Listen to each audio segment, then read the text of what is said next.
Una sa lahat, kami po ay nagagalak na makilala po ang bawat isa sa atin at patuloy po nag-anyaya po sa bawat isa po sa atin.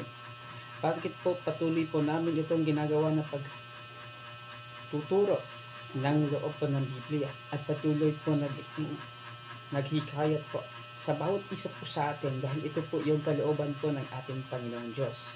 Lalo na po sa lahat po ng nauna po sa amin, lahat po ng tagapagturo po ng loob po ng Biblia, pero meron pong isa na kailangan po talaga natin gawin. Bakit po? Ito po yung kautusan po ng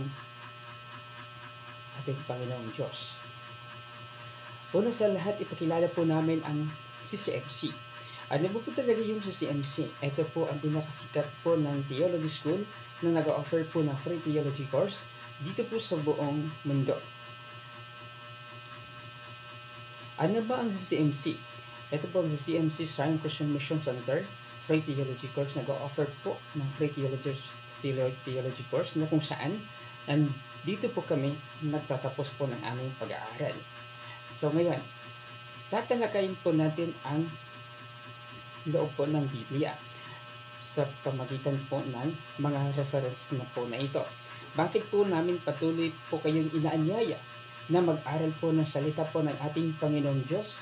Dahil po, ito po yung kalooban po ng ating Panginoong Diyos na ipaabot po sa lahat po ng tao ang tunay na katuruan sa loob po ng Biblia. Meron pong mga ilang talata po na ibabahagi ko po sa inyo na kung saan dito po ay mauunawaan po natin kung bakit po lagi namin itong ginagawa at naganyaya po sa inyo. Lalo na po sa lahat po ng nauna po sa amin na nagtuturo po ng aklat po ng Biblia, pero dapat po namin kayong inaanyaya at bakit po kami patuloy po naganyaya po sa inyo dahil po sa kautusan po ng ating Panginoong Diyos.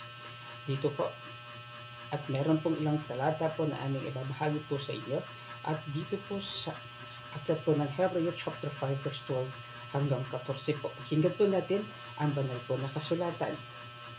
Ganito din po ang sinasabi po ng ating Panginoong Diyos. Dapat sanay kayong tagapagturo na kayo, subalit hanggang ngayon kailangan pa ninyo kayong turuan ng mga panimulang aralin ng salita ng Diyos at dapat sana sa inyo ay matigas na pagkain, ngunit hanggang ngayon gatas pa ang inyong kinakailangan. Ang nabubuhay sa gatas ay sanggol pa at wala pang kaunawaang